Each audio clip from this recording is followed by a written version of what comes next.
বাংলাদেশ ডাক অধিদপ্তরের যে নিয়োগ পরীক্ষাগুলো অনুষ্ঠিত হয়, এখানে টোটাল ৭০ নম্বরের এমসিকিউ পরীক্ষা অনুষ্ঠিত হয়।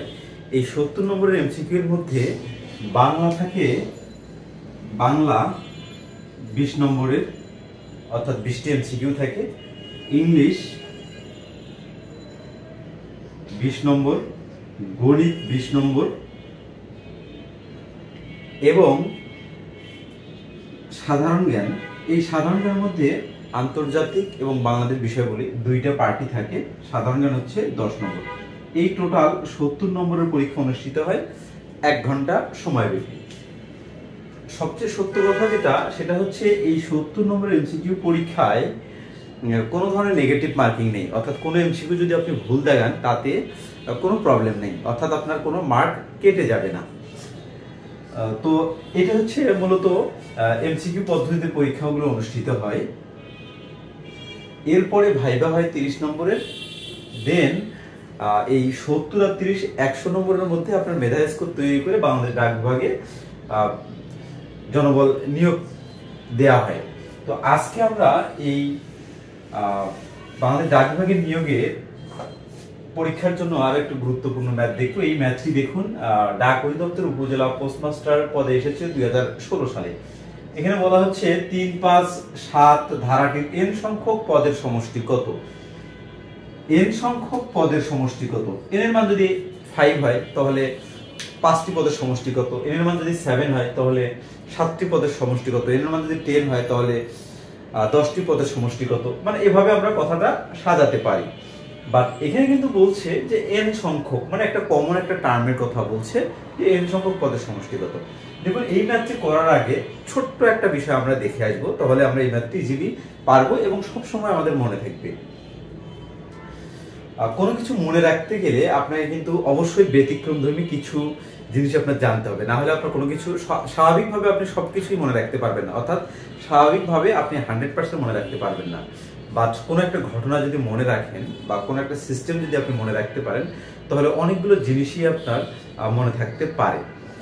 এখন এই ম্যাথটি করার জন্য যে ছোট্ট বিষয়টির কথা বলছিলাম, সেটি হচ্ছে, ধরুন আমি এখানে 1 লিখেছি, 1 এর উপরে আমি জাস্ট 3 লিখেছি। ওকে, তাহলে এই দুটো সমষ্টি কত?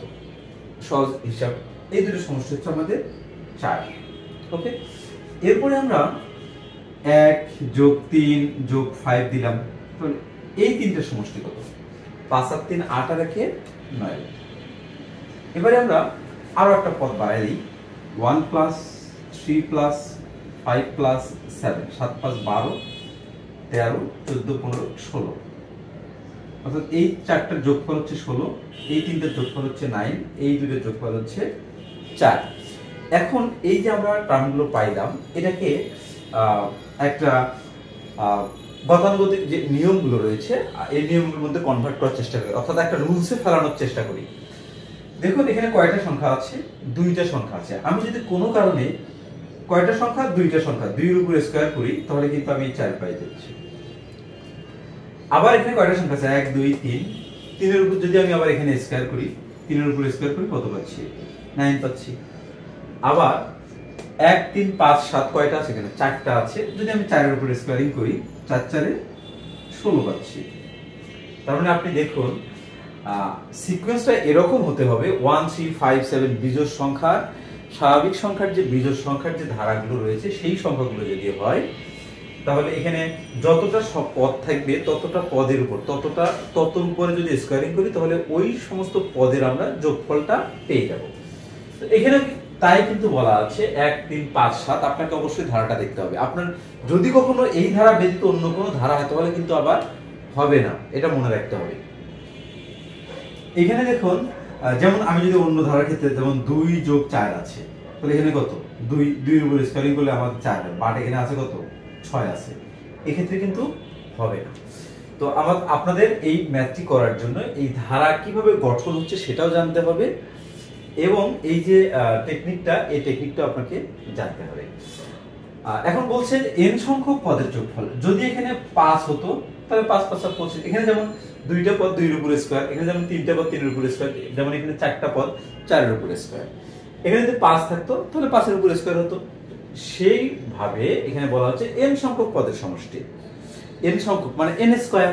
তো আমাদের n সংখ্যক পদের ক্ষেত্রে হবে n স্কয়ার। এখন n স্কয়ার এখানে কোথায় আছে? এই মিস্টার গতে হচ্ছে n স্কয়ার। কারণ মিস্টার গ হচ্ছে এই প্রশ্নের অ্যানসার। বাংলাদেশ ডাক বিভাগের নিয়োগ পরীক্ষার প্রস্তুতির অংশ হিসাবে আমার এই চ্যানেলের পক্ষ থেকে একটি পেইড ভার্সন কোর্স বর্তমানে চালু রয়েছে। আপনারা যারা বাংলাদেশ ডাক বিভাগের নিয়োগ পরীক্ষায় অংশগ্রহণ করবেন তারা আমার এই কোর্সটি করতে পারেন এবং এই কোর্সে বেশ কিছু ফ্যাসিলিটিও আপনি পাবেন। যদি আপনি কোর্সটি করতে চান তাহলে আমার এই চ্যানেলের যে ডিসপ্লেতে যে হোয়াটসঅ্যাপ নম্বরটি দেখতে পাচ্ছেন এই হোয়াটসঅ্যাপ নম্বরে নক করলে আমি আপনাদেরকে কোর্সের ডিটেলস সম্পর্কে জানিয়ে দেব।